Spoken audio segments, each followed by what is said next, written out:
Here's some of what we have for you tonight. There's a new interim superintendent for the Joplin School District. We'll hear from Norm Riddler. Plus, also head to southeast Kansas. A rodeo that's been on hiatus has returned, where you can catch the fun. A former 4-state teacher will spend prison time for sex crimes against students, which she was sentenced to today. And the U.S. and Cuba officially reestablishes diplomatic relations through reopening embassies. But no surprise, the move is getting its fair share of criticism. Nick Kelly has your weather, Jacob Leonard your sports. I'm Tim Spears filling in for Mike Olmstead. This is Fox 14 News at 9 and it starts right now.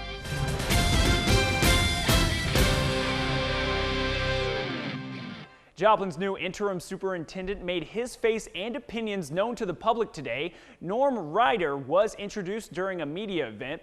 Teachers and staff were also invited to meet the newest member of Joplin's school board. Some teachers are hoping for certain changes with the new interim superintendent. Fox 14's Jordan Abbey has more. I know you have a school board that really has a huge appetite but doesn't know for sure what they're doing. The Joplin School District's new interim superintendent, Norm Ritter, says he doesn't mince words. I don't know if the community understands the children very well. By committee, Ritter means Joplin's school board. I'm anticipating, what I'm seeing is there's a gap between the frequent voter, the teacher, the parent, and student performance. Adrienne Pfeffer says she knows all about those gaps. Fear of disagreeing or having a different opinion. There was a big concern of what that might equivalent to. Pfeffer used to teach 2nd and 3rd grades in the Joplin School District. If you're afraid or if you feel shut down or if your thoughts or opinions maybe don't match others, it does kind of clip your wings, so to speak. Ritter says he hasn't heard of the types of concerns Pfeffer has because he hasn't talked to teachers yet. Talk to me in 6 weeks. But the new superintendent says generally, teachers should have more say in school programs and district-wide decisions.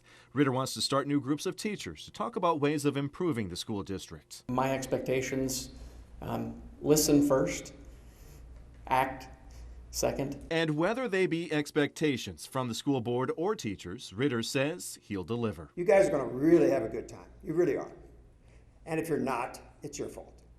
And so, in Joplin, Jordan Abbey, Fox 14 News. Ritter has been superintendent of other school districts, such as in Springfield, Missouri. He signed a 2-year contract with the Joplin School District, with the 2nd year being optional. Efforts to hire a new permanent superintendent will begin this fall. And former Joplin High School teacher Jessica Lowe has been sentenced for sex crimes against students. Lowe worked at the former freshman-sophomore campus of Joplin High School for 2 years as a teacher and as an aide before that. Following a tip, the Southwest Missouri Cyber Crimes Unit determined that she used her cell phone to share pornographic pictures with students. Investigators also discovered she had a sexual relationship with one student. As part of a plea deal, Jessica Lowe is sentenced to a total of 4 years for the felonies of statutory rape and sexual contact with a student. A warm day, but some chances of rain. Nick Kelly joins us with a first look at the forecast. All right, thanks very much, Tim. And we did have a very warm day, and some would even call it a hot day, with highs back into the lower to middle 90s.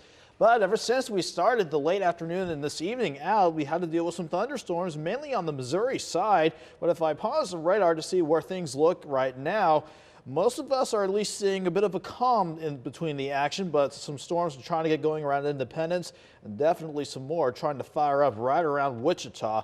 And some of those storms will continue to be around as we go throughout the overnight. Other than that, we are warm right now still. Upper 70s to mid 80s all across the board, and we'll bottom out near 72. But these rain chances will cool us down over the next few days. More on that coming up in a bit, Tim. Demolition has been temporarily halted on the historic Schulthess Stadium in Independence, Kansas. A Montgomery County judge issued a temporary restraining order against its demolition this morning. Those wanting the demolish it say the structure is unstable, but the group trying to save it filed for the stadium to receive historic register status. The review date for that is August 8th. Mickey Mantle played at the stadium, and it was the home of the first pro baseball night game. No word at this time on whether or not the stadium will be completely spared from demolition. A crowd-pleasing favorite event returns to the Labette County Fair tomorrow after several years on hiatus. It's the Ranch Rodeo event. Organizers say they expect a crowd for its return. The rodeo takes practical skills from ranch life and applies them to a competition atmosphere. Teams compete in sorting, mugging, doctoring, and loading trailers of cattle. In the olden times that you had to work for things and not have all these chutes and electronics to do it all for you. It's a unique opportunity for people in the 4 states to see what still goes on the ranches around here. We've got a lot of heritage and a lot of history with ranches in this area, and I think a lot of people lose sight of that. A lot of that's still going on around here, and we still do have a lot of working ranch cowboys here in the 4 states. 10 local teams will compete Thursday evening for the Ranch Rodeo title. We've put a link to all the fun on our website, fox14tv.com. Summer MASH Camp got underway today at Missouri Southern in Joplin. 40 students grades 6th through 9th took part, learning about science in the medical field and professionals in the healthcare industry. The annual camp was sponsored by the Southwest Missouri Area Health Education Center. It included hands-on experiments and lab activities in the dental hygiene, respiratory therapy, radiology, and chemistry departments. AHEC was developed to cultivate those younger generations to become interested in healthcare later on in their life, to fill those much needed gaps in our healthcare field. AHEC plans to host 2 more MASH camps this summer in Southwest Missouri. Time for us to honor one of our 4-state heroes. Tonight, we recognize Paul Simmons. The Sergeant Major served in the U.S. Army from 1952 to 1976. He fought in both the Korea and Vietnam Wars with an infantry unit. Among his awards, Simmons received a Silver Star and 3 Bronze Stars. His hometown, Carthage. Paul Simmons, tonight's 4-state hero. Nick Kelly is up next with a full look at the forecast, and later in sports, the latest on the Kansas City Royals game. We'll be right back. Tyler's Carpet,